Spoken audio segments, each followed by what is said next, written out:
চ্যানেলের নতুন ভিডিওতে সকলকে জানাই স্বাগত। আমি কিছু কথা বলছিলাম কিন্তু ভয়েস ওভারটা করছি বলে এগুলো মিউট করে দিয়েছি। তিতলি লেগেছে, দেখো এই জায়গাটায়, খেলতে গেছে তো পড়ে গেছিলো। থাম্বনেল দেখে তো তোমরা সবাই বুঝেই গেছো যে আজকে আমার জন্মদিন। তো এই গিফটটা আমাকে তিতলি করেছে। তিতলির যেন নতুন একটা রুম হয়েছে, মানে আমার স্টুডিওটাই একটা নতুন ফোল্ডিং একটা বেড এনে দিয়েছে। ওই বেডটা নিয়ে, মানে ওইটা ওর রুম, ওইটা নিয়েও খুব এক্সাইটেড। সেটা নিয়েই বকবক শুরু করে দিয়েছে। আর রান্নাঘরের থেকেই ব্লগটা আজকে স্টার্ট করলাম, কারণ আমি রান্নাঘরেই ছিলাম, ওখানেই কাজ করছিলাম। এই যে মা এখন একটু ব্যস্ত আছে, তাই মা আমার রুমটা দেখাতে পারছে না। চলো আমি আমার রুমটা নিজেই শেয়ার করছি। চলো, এই যে যেহেতু আমার বেডটা রাখার কোনো জায়গা ছিল না, তাই বাধ্য হয়ে মানে স্টুডিওতেই রাখতে হয়েছে।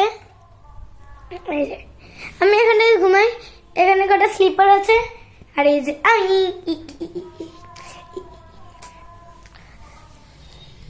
এই জায়গাটার অবস্থা খুবই খারাপ, দেখে দিন জায়গার মতন। মানে এখানে আমি আর আমার ঠাম্মি ঘুমাই, আর এই যে স্মার্ট ওয়াচ। আচ্ছা চলো চলো মায়ের রান্নাঘরে যাওয়া যাক এখন। কাটো কাটো কাটো।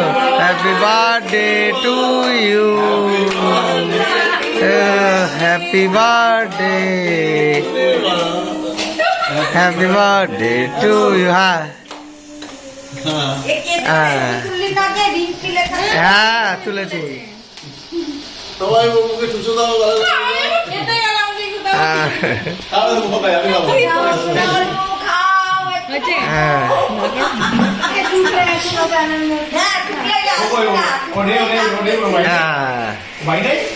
এই খাইয়ে দে একটা, খাইয়ে দে একটা।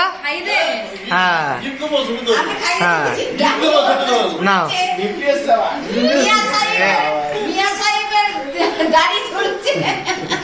টাকা হ্যাঁ হ্যাঁ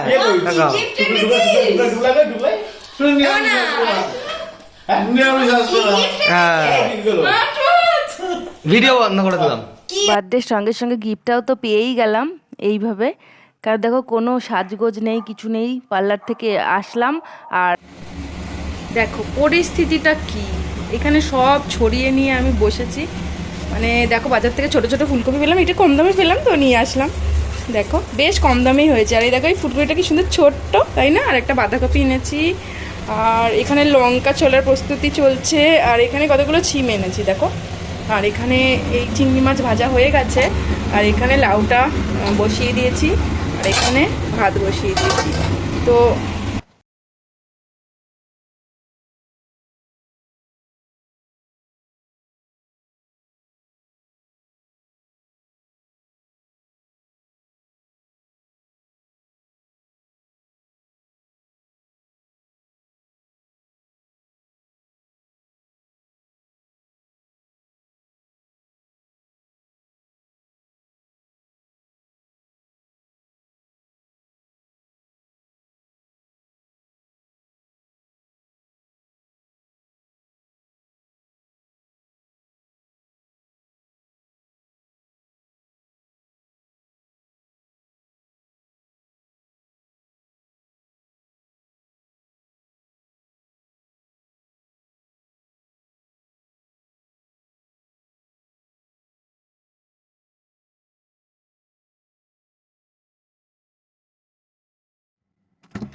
কতগুলো সবজি নিয়ে বসলাম, কারণ সব কিছু দিয়ে একটা তরকারি হবে।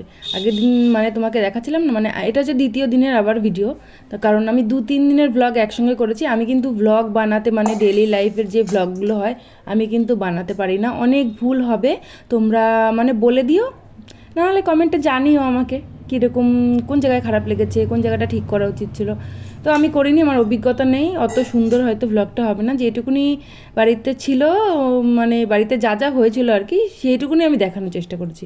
তো আগের দিন দেখালাম কতগুলো কপির পাতা ডাটা সব কেটে রেখে দিয়েছিলাম, ওইগুলো না ওই আমার শাশুড়ির মায়ের কাছ থেকে শেখা, ওই ডাটাগুলো দিয়ে সব কিছু দিয়ে মানে একটা চচ্চড়ি মতন করে, এত সুন্দর হয় খেতে, মানে কি বলবো, ধনে পাতা দিয়ে। তোমরা কখনো দেখতে চাইলে বলো, আমি রেসিপিটা শেয়ার করে দেবো। বরবটি কেটেছিলাম, আর কি কি সবজি দিয়েছিলাম, কুমড়ো, বাঁধাকপির ডাঁটা, ফুলকপির ডাঁটা, মূলো, থোর, ছিম, বেগুন, মোটামুটি যা যা সবজি হাতের কাছে পেয়েছিলাম, যা যা ছিল ঘরে, সব কিছু দিয়েই চচ্চড়িটা বানিয়েছি। আমার বোন থাকলে তো খুব ভালো হতো, পিঙ্কি খুব ভালোবাসে খেতে এরকম চচ্চড়ি হলে, ওকে খুব মিস করি। আর মাকেও বলেছিলাম সেদিনকে যে মা এরকম না তুমি বানিয়ে দেখো, দেখবা দারুণ হবে। মাও ট্রাই করেছিল রেসিপিটা, অসাধারণ হয়েছিল। মা বললো না দারুণ খেতে, তো এর আগে তো এরকম করে খাওয়াসনি কখনো। আমি বলছি না, এরপরে মেয়ের এক্সামটা শেষ হয়ে গেলে না বাপের বাড়ি যাব, বাপের বাড়ির ভ্লগও তোমাদেরকে দেবো। আমার খুব মানে কি বলবো, ভালো লাগে, মানে বাড়িতে আমি যা করি না করি, একা একা থাকি তো মাঝে মাঝে একা একা ফিল হয়। কারণ পার্লার আমি একবেলাই চালাই, আর একবেলা আমি সংসার দেখি। তো বাচ্চাকে স্কুলে রেডি করা সব কিছু দেখো, এখানে আমি বানিয়ে রেখেছি সিমুইটা দুধ কম হয়ে গেছিলো, পরে আবার দুধ দিয়েছি। আর তিতলি বায়না করছিল পাস্তা খাবে অনেক দিন ধরে, যেহেতু ওর এক্সাম চলছিল, আমি তো বাড়িতেই ছিলাম সন্ধেবেলার দিকটা, তো ওটাই আমি করেছি। আর একবার দেখিয়ে দিলাম তোমার আমার এই ফাইনাল লুকটা কীরকম ছিল, এরকম শুকনো হয়ে গেছিলো। আর দেখো সন্ধে প্রায় নেমেই গেছে, আজকে পার্লারটা যাব, কারণ পরের দিন তিতলির একটু এক্সামের চাপ কম আছে। তো আমি চলে এসেছি পার্লারে।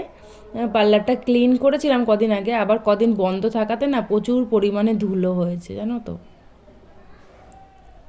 প্রচুর ধুলো হয়েছে। আবার ভাবছি পরিষ্কার করব। স্পা মেশিনটা এখানে রয়েছে, সেকেন্ড পার্লারে স্পা মেশিনটা শিফট করব, মানে এত প্রবলেম চলছে, ওই দিকের ভাড়াও আমাকে টানতে হচ্ছে পার্লারের, যেহেতু ওখানে জলটা রয়েছে, এখানে জল নেই। আর ওখানে আমার থাকতে ভালো লাগে না, যেহেতু ভেতরে, আর এটা ওপরে রয়েছে, মানে কি বলবো।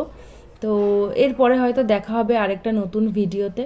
ততক্ষণ সবাই ভালো থেকো, সুস্থ থেকো, এটাই মানে কামনা করি। আর